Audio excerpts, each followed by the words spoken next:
듣고 봅니다. 아침 시간이 되면 듣기 좋아하는 옛날 종소리가 들리면서 하나님의 말씀이 핸드폰으로 등장합니다.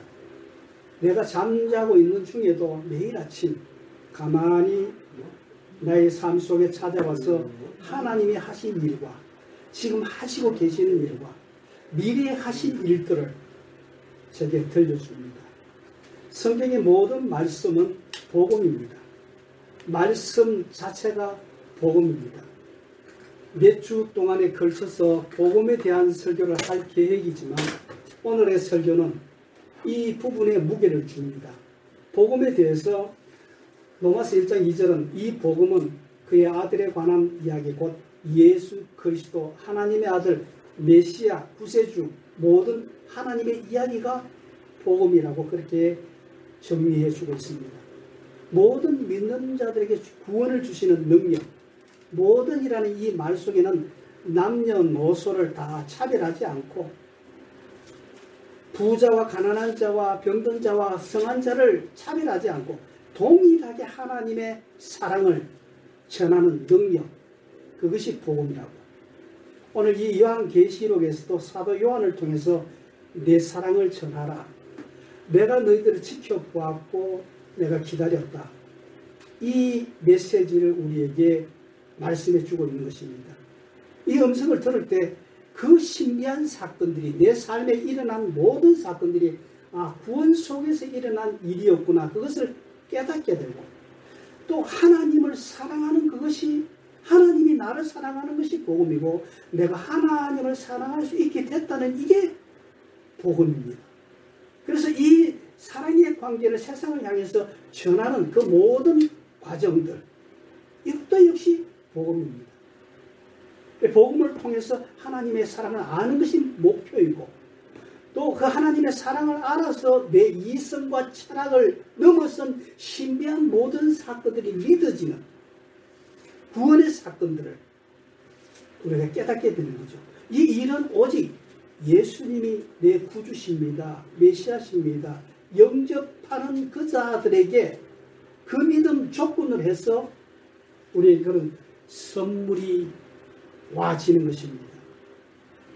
주님을 만나는 것은 내 능력이 아니고 내 공로가 아니고 오직 믿음이라고.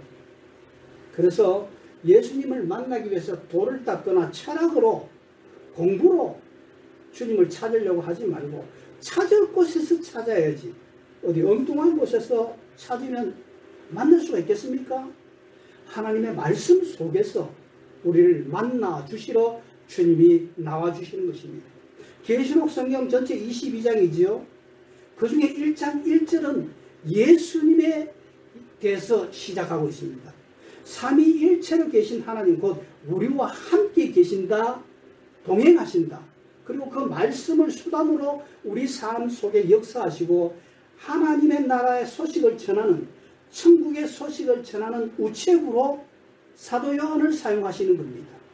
그 이 소식 안에는 예수님이 하신 일과 예수님이 하셨던 그 일의 증거로 가득 차 있는 것입니다. 그것도 주님이 우리에게 또 이렇게 전하고 있습니다. 그 복음을 통해서 3절 말씀을 보세요. 이 말씀을 읽는 자, 듣는 자, 그 가운데 기록한 것을 지키는 자가 복이 있나니 때가 가까움이니라. 저는 이 복음이라는 것이 뭐냐면 때가 가까움이라는 이것도 참 엄청난 복음이다. 그렇게 믿어집니다. 왜? 엄청난 고난주에 무너져가는 삶 속에 희망이 되신 그 주님이 와주시는 것. 이게 복음이 아니고 뭐겠습니까? 우리 인생의 최고의 복음이 주님을 만날 수 있고 주님의 소리를 들을 수 있고 그 말씀을 묵상할 수 있는 게 최고의 복이 아니겠습니까? 오늘 계시록 1장 1절 이하의 말씀에서 예수님은 사도 요한을 우체국으로 사용하셔서 이 메시지를 우리에게 전하고 있습니다. 잠시 사도 요한이 활동했던 그 계시록의 상황을 살펴보면은 주후 90년에서 한 100년경에 이 계시록이 모든 성도들을 향해서 기록으로 편지로 주어졌던 것입니다. 그때 초대교회 성도들 너무너무 힘든 생활이었습니다. 왜?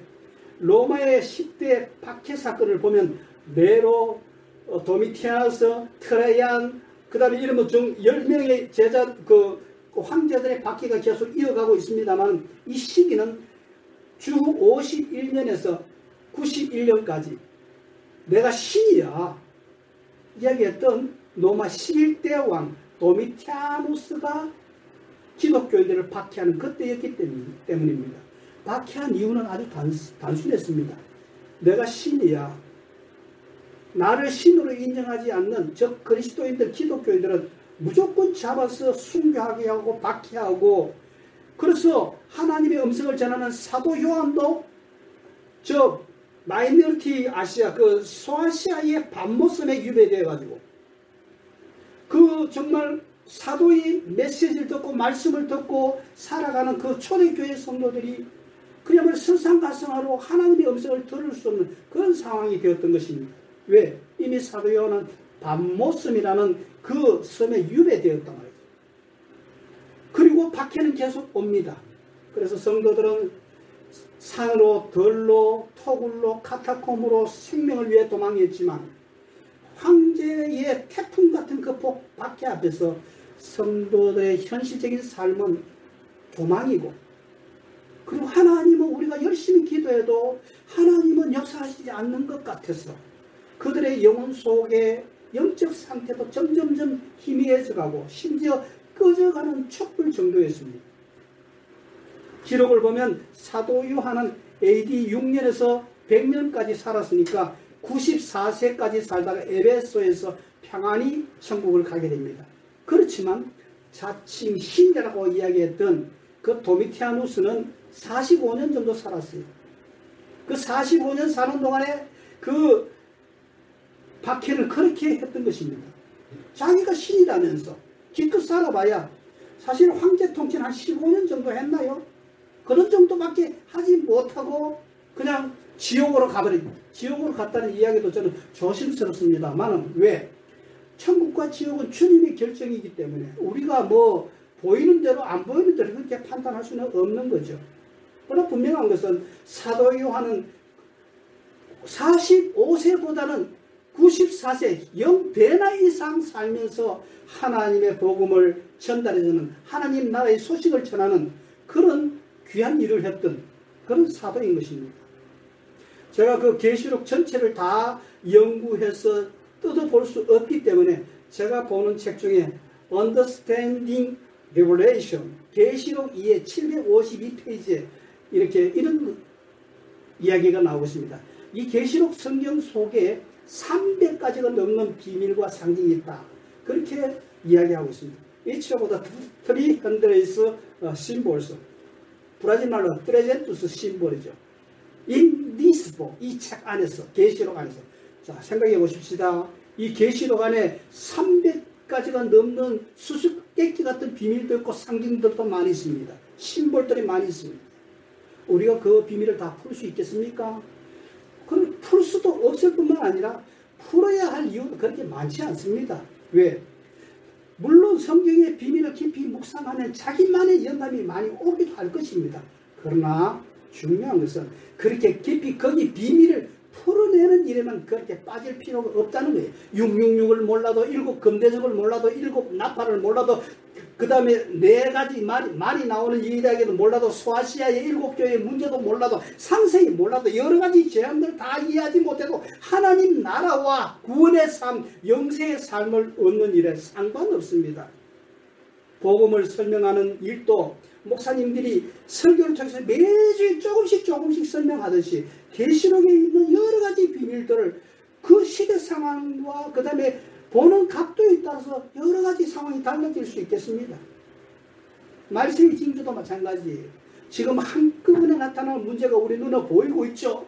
지진도 있고 태풍도 있고 쓰나미도 오고 전염병도 있고 기근도 일어나고 여러가지 재앙들, 과학자들이 이야기하는 수많은 유성들이 떨어지는 이 상황들, 전염병 바이러스로 인해서 지금 한 3년 정도 지나가는 일들, 기후 과학자들이 한 2도만 이렇게 지구가 올라가도 그냥 지구는 사라진다는 이런 이야기들, 그러나 생각해 보세요. 인류 역사의 이 마지막 때의 일에 대해서는 주님이 말씀하셨을 뿐만 아니라 계속 있었고 또 계속 있을 일입니다. 오해하지 마세요. 세상에 종말이 없다는 그런 말도 아니고 기다리지 말라는 것도 아닙니다.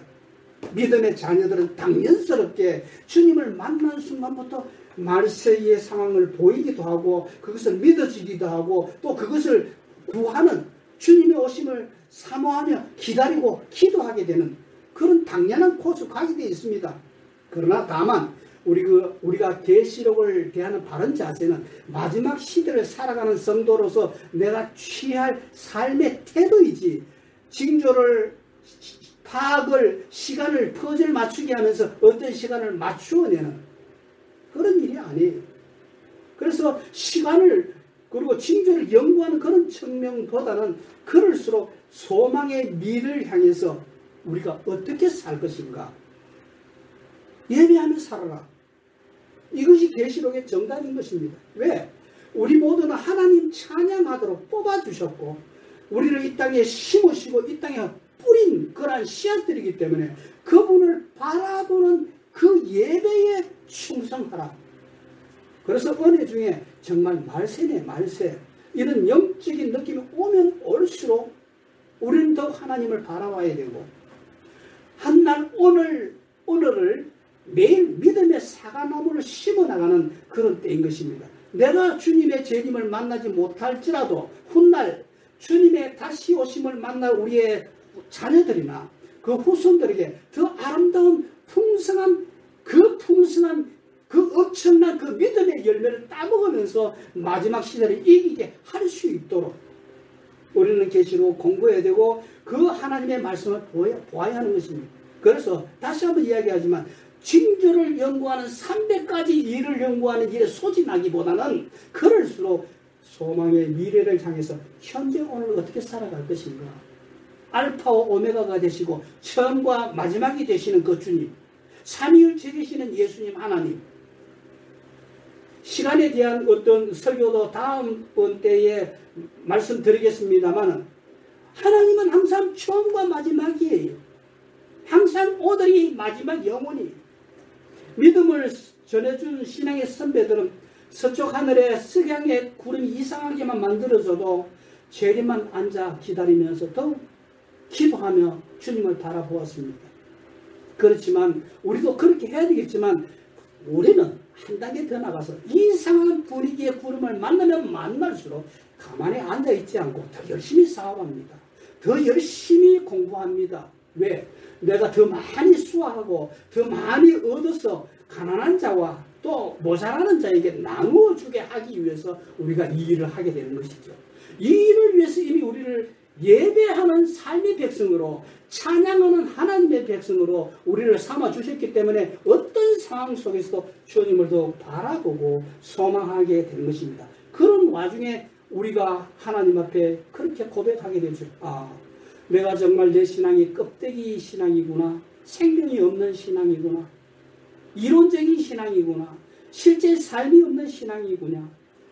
껍데기 신앙으로 살 거냐 본질 신앙으로 살 거냐 눈에 보이는 기복신앙과 물질주의와 성공주의에서 계속 쫓아가야 되겠느냐 우리의 기도를 점검하고 내가 원하는 것이 하나님의 뜻이고 하나님의 나라인가 내 뜻이냐 내 어떤 유익화 내 어떤 사회 확장인가 이걸 점검하면서 우리의 몸으로 거룩한 산제사 예배를 드리는 로마서 12장 1절 2절에 이것을 실천해가고 기도하는 것이 이 계시록을 대하는 입장이란 말이죠. 여러분들 하나님과 사탄 마귀의 차이가 뭐라고 생각합니다. 많은 차이를 열거할 수 있겠지만 세상의 마귀와 사탄은 예의가 있는 것과 예의가 없는 것이 특징입니다.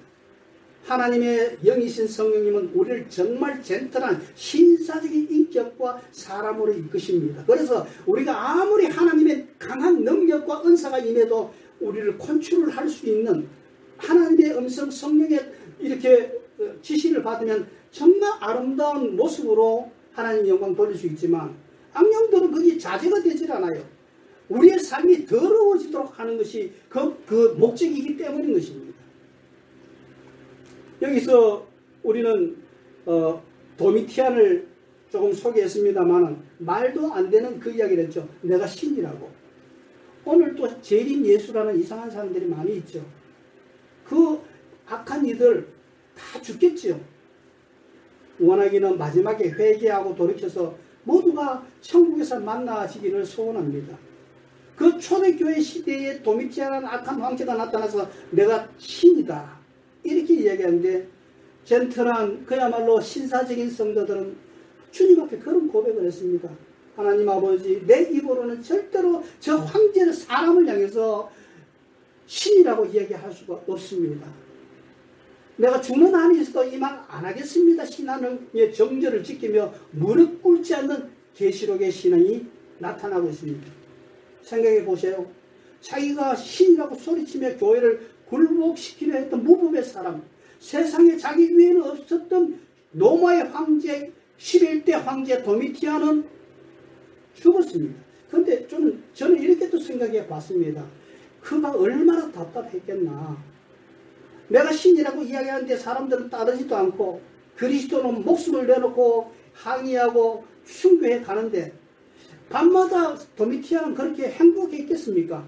어쩌면 아닐 수도 있겠지만 세상 사람을 향해서 또 이렇게 나도 사람이야 정직하게 말하고 싶지는 않았겠습니까?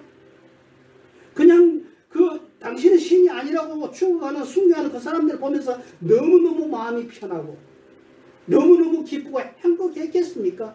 저는 그 마지막에 정말 나는 사람이라고 고백하고 하지 못하고 간 그가 불쌍하기도 하지만 말하지도 못했던 어떤 불편함이 없었을까 생각도 해보는 것입니다. 여러분들 혹시 살아가면서 나는 내 주먹만입니다. 그런 분이 계십니까?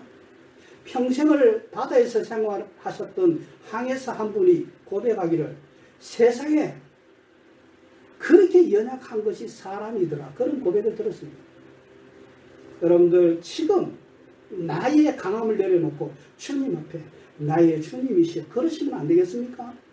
도미티아는 그런 말 못하고 갔다 할지라도 혹시 내 주먹만 믿는다는 그런 분이 계시다면 주님 이 시간 나를 받아주세요. 나의 죄를 회개합니다. 영접하시고 저와 함께 저 천국 영원한 나라의 티켓을 얻어놓으면 어떻겠습니까? 오늘 계시록을 저는 오복음이라고 그렇게 이름을 정했습니다. 왜냐하면 우리가 알고 있기는 사복음이죠. 마태, 마가, 누가, 요한복음. 이 복음이라 그러잖아요. 가스펠. 이 복음은 예수님이 이 땅에 오셔서 가르치시고 전파하시고 그리고 치유하시고 하는 이 모든 사역의 기록입니다. 물론 그 속에 다시 오실 주님에 대한 기록이 조금은 있기는 하지만 그래도 오셔서 하셨던 그 복된 사건과 그 사건들 속에 주님의 복음을 설명해 가는 것이 사복음이에요. 그런데 마지막 계시록 22장까지 보면 여기는 그렇게 힘들게 살아간 성도들을 향해서 다시 오실 주님, 재림의 소식으로 그리고 심판하시고 우리를 이렇게 상 주시는 고난을 이긴 성도들을 하나님께서 위로해 주시는 그 소식이 계시록에는 충만하기 때문인 것입니다. 지난주에도 복음에 대해서 설명을 했습니다만 오늘은 모든 하나님의 말씀이 복음입니다. 여기에 포인트를 맞추고요. 다음 주는 또한 우리를 죄에서 해방시킨 노예의 그 어떤 자유함, 빌레몬스를 가지고 한번 복음에 대해서 접근해 보려고 합니다. 그런데 이렇든 저렇든 보면 뭐냐면 깨닫고 보면은 복음이라는 것이 모든 게 하나님의 은혜구나. 율법도 은혜고 은혜도 역시 은혜구나. 우리가 하나님을 믿고요. 율법을 지키려고 많이 노력하잖아요. 지키다 힘들면 어떻게 이야기합니까? 어떻게 하면 되겠습니까? 이런 질문하면 율법은 우리에게 뭐라고 답변하는지 아세요? 내한테 묻지 말고 예수님 앞에 가봐. 예수님의 은혜 앞에 가. 그러면 너가 그 모든 것을 지킬 수가 있어. 이미 다 지켰어. 이 복음을 듣게 되는 것입니다. 제가 절교 듣는 노래 중에 은혜라는 노래가 있습니다.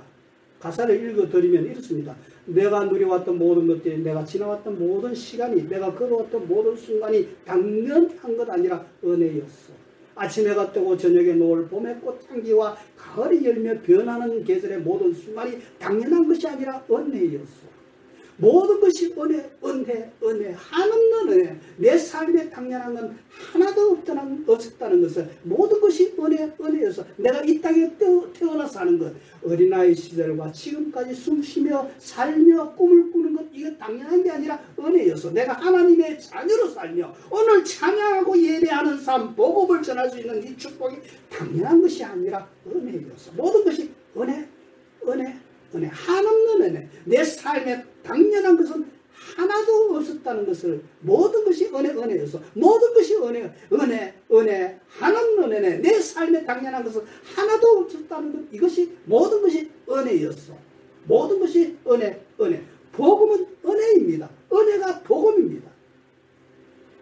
사람들이 마냥 하나님을 마냥 무서운 하나님, 예수 믿지 않으면은, 예수 믿으면서 실수하면 그냥 예수 믿게 되면 전혀 실수하지 않고 전혀 죄짓지 않는 그런 삶을 살아야 되고, 한번 죄지면 영원한 지옥으로 갈 것 아닌가, 그렇게 오해를 합니다. 어떤 사람들은 여기에서 좀 우리가 생각하는 것은 복음에 대해서 접근법도 많고 복음에 대한 이해도 참 많아요.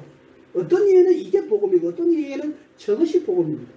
어떤 요즘 젊은 세대들 중에서는 그들에게 공의와 정의를 소리치고 있습니다. 이제 팔을 들면서 정의로운 사회, 공의로운 사회, 이 공의라고 생각할 때 사람들 생각할 때로 그냥 뭐 죄 짓고 하면 갚아대는, 그냥 심판하는 그런 공의가 아닙니다. 원어적으로 살펴 잘 들으세요. 하나님이 말씀하시는 공의는 관계입니다. 긍휼입니다. 영어로 compassion입니다. 인자하심입니다. 이 말은 무슨 말이냐면 하나님은 내 능력이 부족함에도 내가 앞으로 이렇게 자라갈 것이다, 성장해지고 만들어질 것이라는 그 가능성을 보고 우리의 삶 속에 시험에도 합격시키시고 직장에도 승진되게 해주신다. 이게 복음이에요.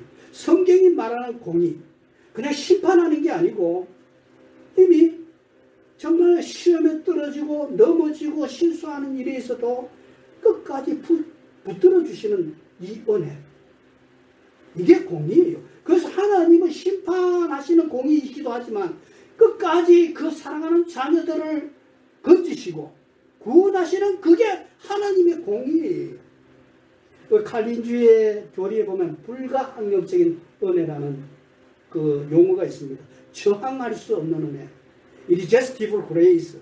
시편 121편 7절 8절 너의 출입을 영원까지 지키신다는 선한 소식, 기쁜 소식, 이런 복음이에요. 그래서 세상에 들려지는 모든 소식은 복음입니다. 지난번 제가 산악 자전거를 끌고 나갔습니다. 근데 저는 자전거 타는 시간은 묵상의 시간입니다. 특별한 은사죠. 어느 날 저 정상 끝부분이 구부러진 오르막을 향해서 힘을 다해 오르는 중입니다. 구부러진 저 도로 끝 위편에서 아래가 보이지 않기 때문에 돌아서면서 바로 내리막길과 연결되어 있는데 저는 힘을 다해서 숨이 차도록 오르는 중인데 그 위편에서 자동차와 자전거가 그냥 내리 달려오는 것입니다. 저는 더 이상 힘이 빠져서 올라갈 수 없는, 중심 잡기도 비틀거리는 그런 상황, 잘못하면 큰 사고 날 수 있는 상황입니다. 그런데요, 저 위편에서 내리 달리던 한 여인이 나도 가겠다고 이렇게 버텨버리고 내가 또 달리겠다 하면 그야말로 피할 길이 없죠.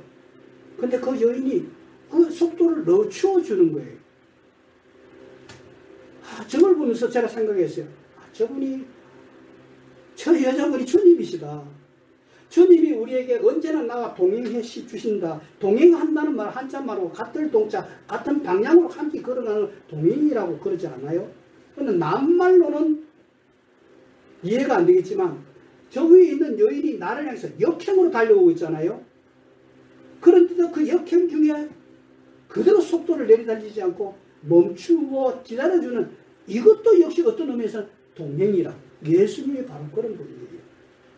내 다른 일 힘들할 때 그냥 그 법대로 우리를 거쳐버리면 우리는 피할 길이 없겠지만 그 모든 위에서 모습을 보고 속도를 조절해서 결국은 내가 그 마지막 그 힘이 다하는 순간까지 마지막 정점까지 올라오도록 도와주시는 그분이 복음이단 말이죠.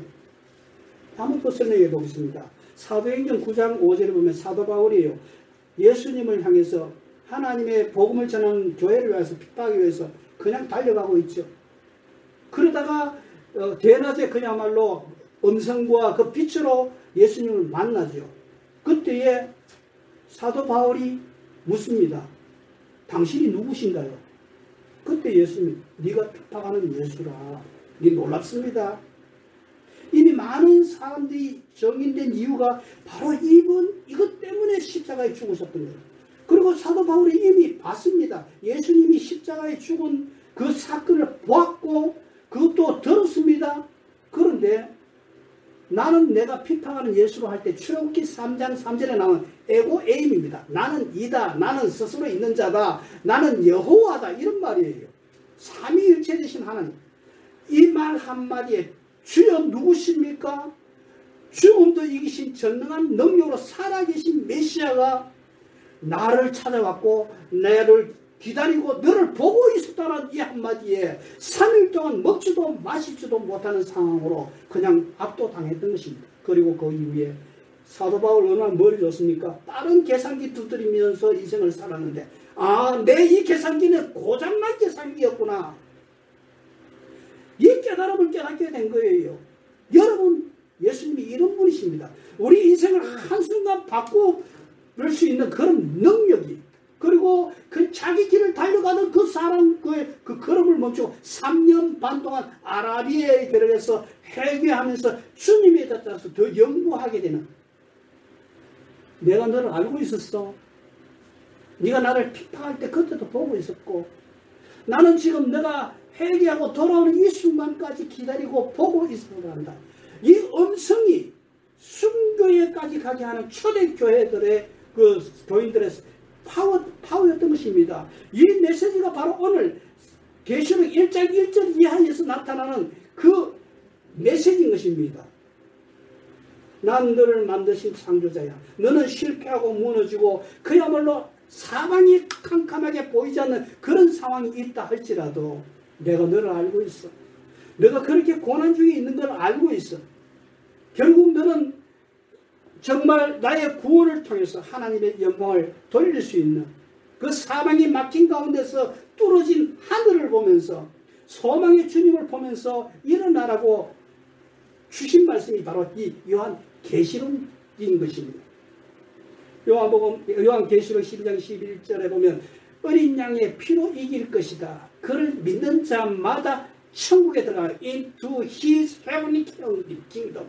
그리고 이 계시록의 이 forever라는 단어가 얼마나 정말 파워 있게 나오는지 몰라요. forever, 영원히. 사탄은 영원한 forever into the lake of fire, 불못으로 던져버리고 모든 믿는 자들은 영원히 예배할 것이다. forever will worship to them forever. 두 forever가 나오죠. 계시록은요, 영원한 세계의 이야기입니다. 그리고 영원한 나라의 영원한 시대를 마귀와 주의 백성들이 어떻게 바뀌어질 것이라는 것을 보여준 거예요. 계시록이라는 말은 본래요, 보여준다. 가린 것을 이렇게 열어준다. 하나님의 자기 계시다. 베일에 감춘 것을 드러내 보여준다. 디스클로즈와 그런 의미를 가지고 있는 것입니다. 그러니까 이 계시록 속에 교회가 많이 나오는데 교회 한 7교회 하나하나 교회를 살피면 너무 많으니까 한번 살펴보겠습니다. 두아디라, 빌라델비아, 라오디게아. 이 교회들은 공급과 상업의 중심지였습니다. 정말 부자 도시였습니다. 사대와 그리고 버가모 왕국의 수도였던 버가모 정치적인 중심이었습니다. 이 교회들은 서로 한 80km 내에 멀지 않는 인접한 교회들이었습니다. 에베소, 스무나, 버가모, 두아디라, 사대, 빌라델비아, 라오디게아. 여기 교회에 대해서 요한에게 미리 보여주신 교회예요. 첫째, 에베소 교회. 교회가 살아있으면 주님에 대한 사랑이 살아있습니다. 그래서 사랑을 잊어버렸다. 그 사랑이 잃어버렸다는 건 뭡니까? 교회가 지금 정신 차려서 첫사랑 곁으로 기도해라. 그 메시지 아니겠어요? 두 번째, 서머나 교회는 살아있으면 하나님 앞에 신실하게 충성하는 교회가 되어야 된다. 믿음이라는 것은 뭐냐면 충성이란 말이죠. 페이스. 믿음 생활한다는 것은 왔다 갔다 하지 않는 거예요. 오직 말씀 붙들고 가는 거예요. 버가모는 극히 세속적인 세상에 살면서 발람이 이단의 교훈에 빠져버렸어요. 교회는 이단에 빠지면 안 됩니다. 진리 말씀에 꼭 붙들려 있어야 돼요.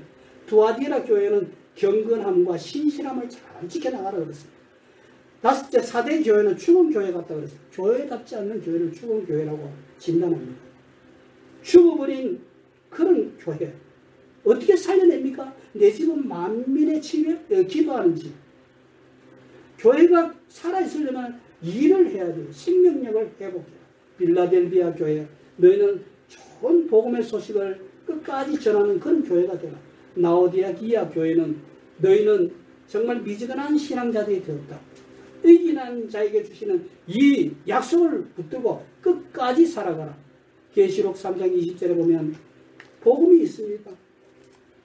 내가 네 문 밖에 서서 문을 두드리느니 문을 열면 내가 들어가서 너와 함께 더불어 먹고 마시고 즐긴다. 이 말씀이 뭡니까? 주님은 우리의 마음문을 두드리시는 분이에요. 발로 빵빵 차는 그런 분이 아니고 구멍난 손으로 정말 우리를 부드럽게 두드리시는 그런 분이에요.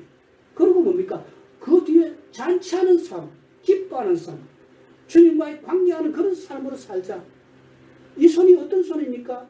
의심많은 도마에게 구멍난 손을 보여주시면서 넌 내 3년 동안 따라다니면서 그래도 못 믿겠느냐? 질타하는 그런 손이 아니고 손을 보여주시면서 이 구멍을 보고 믿는 자가 되라고 살려주시는 손이에요. 귀 먹고 입이 어눌해서 말 못하는 소녀의 손에 혀의 끝에 대시고 에바다 하시니까 열려지는 베드로가 물에 빠져 죽어갈 때에 손을 붙들어 일으켜 주셨던 그 손입니다. 이 손으로 오늘도 우리를 향해서 두드리십니다. 오늘 이 두드리심을 우리가 알아야 되겠습니다. 2미터가 넘는 독수리가 날개짓해서 오를 수가 없어요. 그러면 어떻게 합니까? 독수리는 날아오르기 위해서 그냥 무단히 그 땅을 향해서 달려갑니다. 그러면서 펄럭거립니다. 땅에서 그 어떤 그 바람을, 기류를 일으키면서 스스로 일으켜서 그 기류를 일으키는 바람을 타서 하늘을 날아오르는 것입니다. 이 마지막 때에 사방이 막힌 이 상황에서라도 우리가 말씀을 붙들고 우리의 걸음을 열심히 달려가다 보면 자동적으로 밑에서 기류가 만들어지고 하나님께서 그 기류를 성령의 이름을 만들어 주실 때에 이 시대를 이기고 하나님의 말씀대로 살아갈 수 있는 그 능력을 우리에게 공급해 주실 줄 믿습니다. 그 공급하는 능력으로 하나님을 향해서 아멘 주 예수여 오시옵소서 계시록이 예배하고 예배하는 그 우리의 삶을 살아가게 될 줄로 믿습니다. 기도하십시다.